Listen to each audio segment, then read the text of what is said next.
الرجيم بسم الله الرحمن الرحيم الحمد لله رب العالمين الذي لا يدركه بعد الهمام ولا يناله غوص الفقام الذي ليس لصفته حد محدود ولا نعت موجود ولا وقت معدود ولا أجل ممدود والصلاة والسلام على أشرف الأنبياء والمرسلين سيدنا ونبينا وشفيع ذنوبنا وحبيب قلوبنا وطبيب نفوسنا ومولاه الثقلين وجد الحسن والحسين أبي القاسم محمد الطاهرين المعصومين المظلومين ولعنة الله على أعدائهم أجمعين من يومنا هذا إلى يوم الدين أما بعد قال الإمام الحسين عليه السلام إنما خرجت لطلب لصلاح أمة جدي صلوات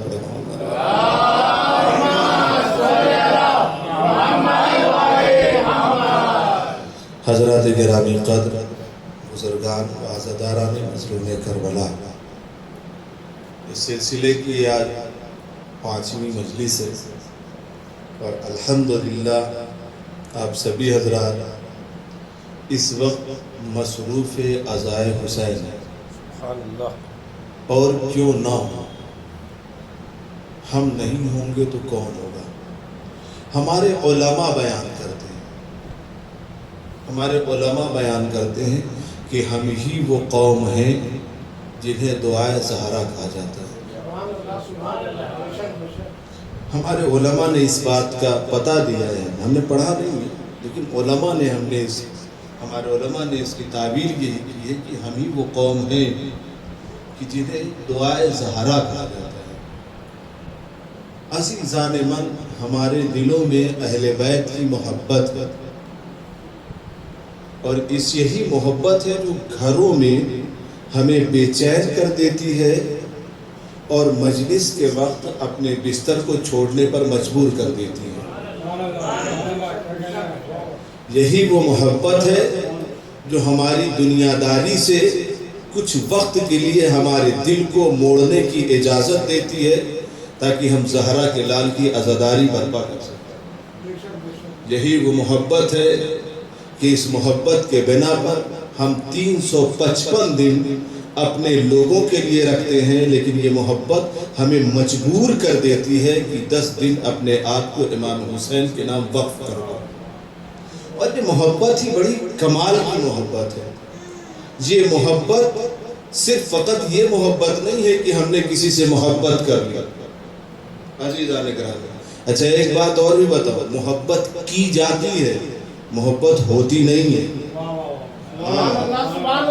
یہ آپ ذہن میں رکھیے گا نا کہ وہ آج کل ہمارے لیے، آج کل کا ایک زمانے قدیم سے ہمارے یہاں کا جو سنیما ہے وہ ہمیں اس بات پہ زور دیتا ہے کہ محبت ہو جاتی ہے، حالانکہ وہ محبت کے زمرے میں بھی نہیں آتا۔ عزیزان من، محبت ہوتی نہیں ہے، محبت کی جاتی ہے۔ اگر محبت خود بخود ہو جاتی تو سورہ شورا میں یہ آیت کبھی نہ نازل ہوتی. اے میرے رسول کہہ دو ان لوگوں سے لا اسألکم علیہ اجرا، مجھے کوئی اجرت نہیں چاہیے سوائے اس کے الا المودۃ فی القربى، کہ تم میرے قرابت داروں سے مودت کرو، مودت رکھو. اگر خود سے ہو جاتی تو یہ آیت نازل نہ ہوتی. اس آیت کا نازل ہونا اس بات کی دلیل ہے کہ محبت ہو نہیں جاتی ہے، محبت کی جاتی ہے. صلوات پڑھیں محمد والے محمد پر.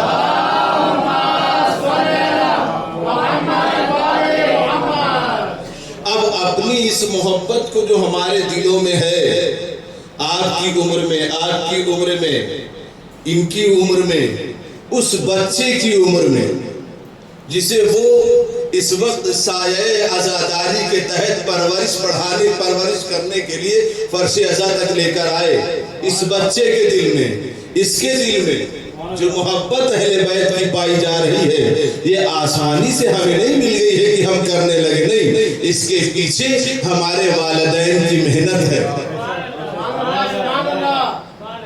میرے والد کی حلال کی کمائی ہے، میری ماں کی شیر کا کمال ہے.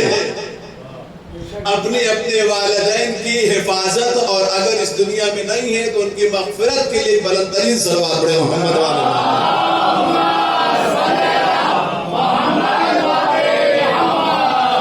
انہوں نے ہمیں سکھایا ہے، انہوں نے اپنے شیر کے ذریعے سکھایا، انہوں نے اپنی لوریوں میں ہمیں سکھایا، انہوں نے اپنے دامن میں چھپا کے ہمیں سکھایا، انہوں نے اپنے بازو پہ لٹا کے سکھایا، انہوں نے ہماری کچی نیندوں میں حضرت علی کا نام لے لے کر کے ہمیں حضرت علی کے نام کا جام پلایا.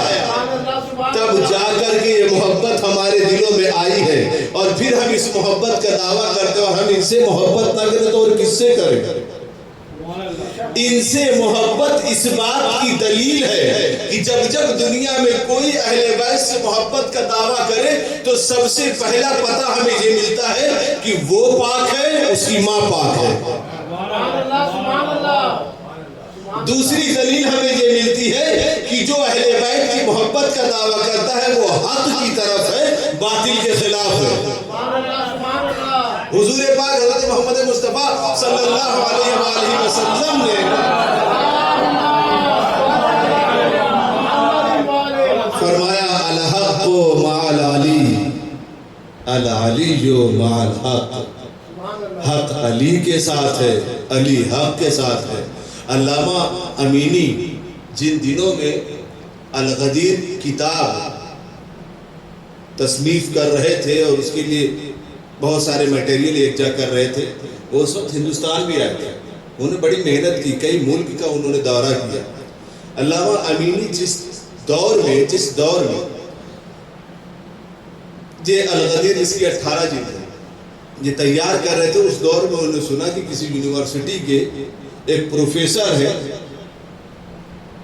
تہران میں، غالباً نہیں اصفہان میں، اور وہ بھی حضرت علی علیہ السلام کے اوپر ایک کتاب لکھ رہے ہیں. تو انہوں نے کہا ان سے ملنا بہت ضروری ہے. اب ان سے ملنا بہت ضروری، اس کا ایک پس منظر ہے، اس کے بارے میں اگر کسی کے ذہن میں سوال آئے تو مجھ سے سوال کر سکتا ہے بعد میں.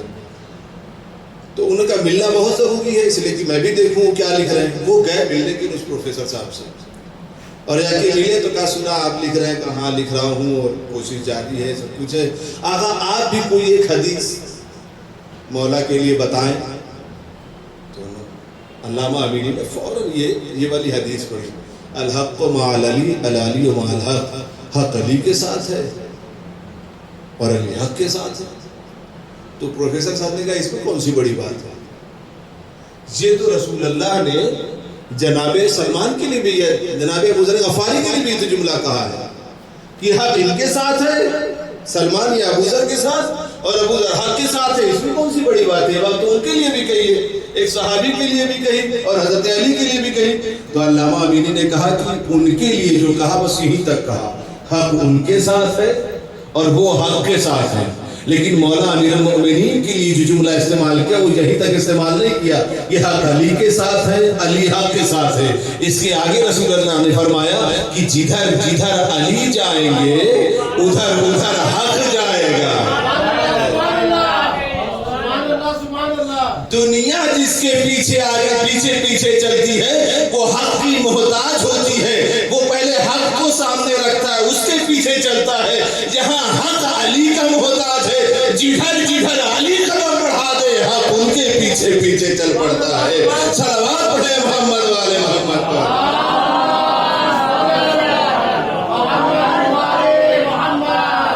عزیزان گرامی، تو اب ایک بات کا ہمیں یقین ہو گیا کہ ہم جس خیمے میں بیٹھے ہیں وہ خیمہ حق کا ہے۔ سبحان اللہ سبحان اللہ۔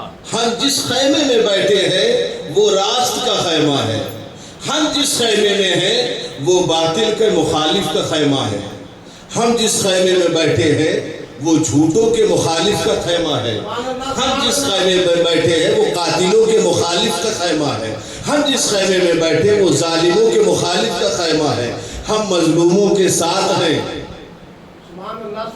ہم حق کے ساتھ ہیں۔ جس خیمے میں ہم ہیں ہمارا خیمہ کہیں اور نہیں گیا عزیزان من۔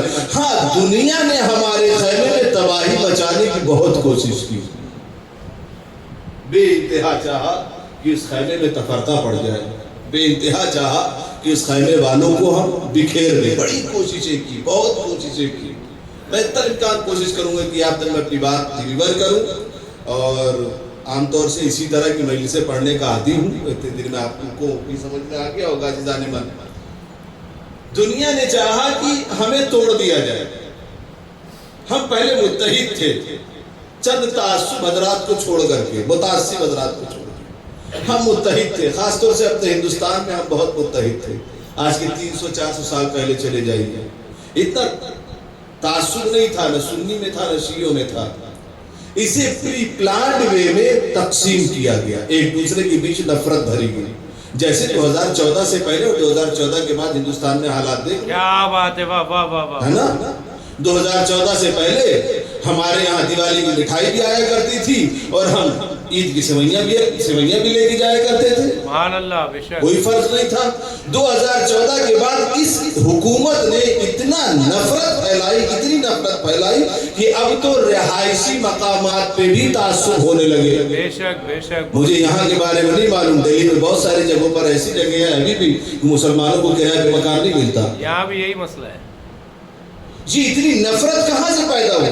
آپ کو کیا لگتا ہے یہ نفرت ابھی کوئی گئی ہے 2014 کی حکومت کے بعد؟ نہیں، یہ نفرت رتھ یاترا سے شروع ہوئی تھی۔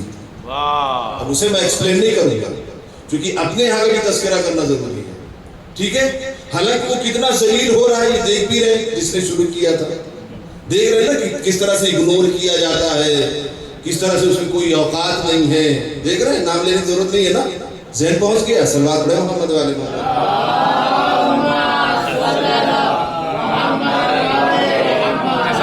جزاک اللہ۔ عزیزان من، بالکل اسی طرح سے آپ کیا سمجھتے ہیں یہ نفرت ایسے آسانی سے ہے؟ نہیں، ایک زمانے سے اس پر محنت کی گئی، زمانے قدیم سے محنت کیا گیا کہ ان سب لوگوں کو توڑا جائے، انہیں حصوں میں بانٹا جائے، انہیں تقسیم کر دیا جائے، اور وہ اس میں کامیاب ہوئے۔ آج 2 خیمہ نہیں کئی خیمے بن گئے، مسلمانوں کے کئی خیمے بن گئے۔ اب اس میں بھی ان کے ساتھ ایک پرابلم ہوئی، اس میں پرابلم یہ ہوئی انہوں نے سب کو تو توڑ لیا، لیکن ایک ایسا خیمہ ان کے سامنے آ گیا کہ جس کو توڑنا ناممکن ہو گیا۔ اب کیا کریں؟ کہ اس کی جڑ کا پتہ لگا، کہ اس کی جڑ کا پتہ ہے کہ مرجعیت ہے۔ کیا بات ہے، واہ واہ واہ واہ واہ واہ، یہ مشکل کا معاملہ ہے۔ ان کے ہاں تو یہ ہے کہ اگر جو مرجع نے کہہ دیا 7 سمندر پار سے، تو 7 سمندر پار والے کے لیے واجب ہو جاتا ہے کہ اگر اس نے کہہ دیا ایک پیر پہ کھڑے ہو جائے تو اسے کھڑا ہونا ہے، اس کے لیے واجب ہو گیا۔ واہ واہ واہ، اس لیے کہ وہ اپنا نائب امام تسلیم کرتا ہے اس کو، ان کے تو یہ واجب ہے کہ اب اس کے لیے کیا کیا جائے، کہ اسے بھی توڑا جائے۔ اخباریوں کو پیدا کیا، ملنگیوں کو پیدا کیا، اور نہ جانے کتنے کتنے لوگوں کو پیدا کیا کہ اس سے بھی نفرت کی جائے۔ اچھا، بڑا مسئلہ یہ ہو گیا وہ حاوی نہیں ہو پائے، اب کیا کریں؟ کہ اس کی جڑ کہاں ہے؟ اب ظاہر ہم لوگ کے لیے ایک ہی ملک ہے، ہمارا وقار، شیعت کی پہچان، شیعت کی عزت، شیعت کی شان، اپنا ایران. کیا بات ہے، واہ واہ واہ واہ وہی واہ. ہے 1979 کے بعد شیعت پہ جتنا زیادہ ڈیبیٹ ہوا ہے نا تاریخ میں اس سے پہلے نہیں ہوا. انقلاب ایران کے بعد اب اسے توڑا جائے. انہوں نے رجیم چینج کرنے کی بات کی، 12 دن کی جنگ ہوئی کہ انہیں کسی طرح سے توڑ دیا جائے. اب اس میں بھی الٹا پڑ گیا، اب اس میں بھی ویڈیوز آنے لگی. بے پردہ لڑکیوں نے آ کے مائک پہ کہنا شروع کر دیا کہ ہم انقلاب کے خلاف ہیں، ایران کے خلاف نہیں ہیں. کیا بات ہے. تمہارا حملہ بتا رہا ہے کہ تم ہمارے کھلے دشمن ہو. ابھی یہ ویڈیوز ریلیز ہونی شروع ہوئی، ادھر سے وائٹ ہاؤس سے ایک پریس ریلیز ہونا فوراً شروع ہو گیا. سرچ کر لینا مل جائے گا. انہوں نے کہا کہ اسرائیل نے اتنی احمقانہ حرکت کی ہے کہ ہماری 15 یا 25 سال کی محنت کو برباد کر دیا. کہ کون سی محنت کا؟ ہم آنے والی نسلوں کو انقلاب کے زمانے سے بے خبر کرنا چاہ رہے تھے اور انہیں لگزوریس لائف کی طرف متوجہ کرنا چاہ رہے تھے کہ تمہارے اوپر سینکشن لگا ہوا ہے، کیا شہداء کو یاد کر رہے ہو، کیا جنگ مقدس کو یاد کر رہے ہو، کیا قربانیوں کو یاد کرو، اسے چھوڑ دو. ابھی ان بچوں سے پوچھئے، ان بچوں سے کہا، ہماری عمر کے بچوں سے پوچھئے غلامی دیکھی ہے آپ نے؟ نہیں دیکھی. ہمارے زمانے میں اس وقت اگر کوئی ایسا بندہ اس وقت موجود ہو جنہوں نے غلامی دیکھی ہے، اس کے سامنے ہندوستان کی بات کر کے دیکھو، آپ کا گلا پکڑ لے گا. اسے احساس ہے کہ غلامی کیسی ہوتی ہے، اسے معلوم ہے کہ دیش پر کیسے مر مٹنا چاہیے. اس نے بھگت سنگھ کا جذبہ دیکھا ہے، اس نے اشفاق اللہ خان کی قربانی دیکھی ہے. اسے اس بات کا احساس ہے کہ ہندوستان کیسے آزاد ہوا ہے. اسے معلوم ہے کتنا خون دیا گیا ہے، تب جا کر کے ہم آزاد ہندوستان میں آزادی سے کھڑے ہو پا رہے ہیں. اسے اس بات کا درد ہے. ہماری جنریشن کو اس بات کا کوئی درد نہیں ہے. اس درد کو ختم کرنے کے لیے انہوں نے 25 سال تک وہاں پر محنت کی، اور جیسے وہ جنگ شروع ہوئی کیا کہا کہ اس نے ہماری 25 سال کی محنت کو برباد کر دیا. یہ 25 یہاں تک میں لے کر گیا، یہ 25 سال کی محنت کا جملہ بتا رہا ہے کہ دشمن کوئی بھی کام اچانک نہیں کرتا بلکہ پری پلانڈ وے میں کرتا ہے. اس کا کچھ سانحہ نہیں ہوتا ہے بلکہ وہ واقعات کو انجام دیتا ہے تاکہ تمہیں توڑ دیا جائے، تاکہ تمہیں بکھیر دیا جائے. اب ان کے سامنے سب سے بڑی پرابلم اور آ گئی. جتنا سمجھتے چلے گئے یہ حرکتیں فیل ہوتے گئے تو ان کی بات ایک سمجھ میں آئی کہ ان کے پاس آزاداری ایک ایسا اسلحہ ہے کہ جس کے ذریعے ہمارے تمام منصوبوں کو یہ ناکام کر دیتے ہیں. 2.25 مہینے انہوں نے ہم اپنی میڈیا کو کتنا بھی خرید لے، میڈیا کو غلام بنا لے، میڈیا کو گودی میڈیا بنا لے، میڈیا کو غلام میڈیا بنا لے، میڈیا پر کوئی سا بھی چہرہ بٹھا لے، اس سے کوئی لینا دینا نہیں. 2.25 مہینہ ان کا ممبر کا میڈیا ایسا ایکٹیو ہوتا ہے جو ہماری ہر ایک چیز کو اکھاڑ کے پھینک دیتا ہے، ہماری حقیقتوں کو بیان کر دیتا ہے، ہمیں بے نقاب کر دیتا ہے. لہذا ایک کام کرو، اس ممبر کو توڑنے کی کوشش کرو. اگر ممبر ٹوٹ گیا ہم کامیاب ہو جائیں گے، لیکن سلامت رہے آپ لوگ. آپ ایسے ذاکروں کو برداشت نہیں کرتے جو تفرقہ پیدا کرتا ہے. صلوات ہے محمد والے.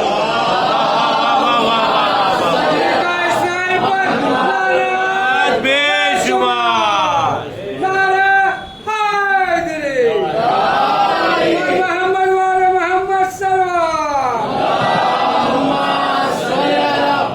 امریکہ اور اسرائیل پر لعنت، دشمنان اہل بیت پر لعنت. شیطان اکبر پہ لعنت ضروری ہے. مارک بار امریکہ، مارک بر امریکہ، ایک ساتھ مل کے مارک بار امریکہ، مارک بار اسرائیل. ہے نا؟ ابھی دیکھا کہ اچھا دیکھو جو ولی والوں سے پالا پڑتا ہے، ہائے ہائے کیا بات ہے، واہ واہ واہ واہ. تاریخ میں اٹھا کے دیکھو، تاریخ ہوتی ہے نا، یہ جو جنگ، تاریخ میں جو جنگیں ہوئی ہیں نا، احد کی جنگ ہوئی ہے، خیبر کی جنگ ہوئی ہے، وہ اصل میں کچھ لوگوں نے اس کو لطف لینے کا ذریعہ بنا لیا. اہل بیت کا کوئی کام ہمارے لطف کے لیے نہیں ہے، ہماری اصلاح کے لیے، ہماری کردار سازی کے لیے. ایسا ہوا ہے میرے ساتھ، چونکہ اب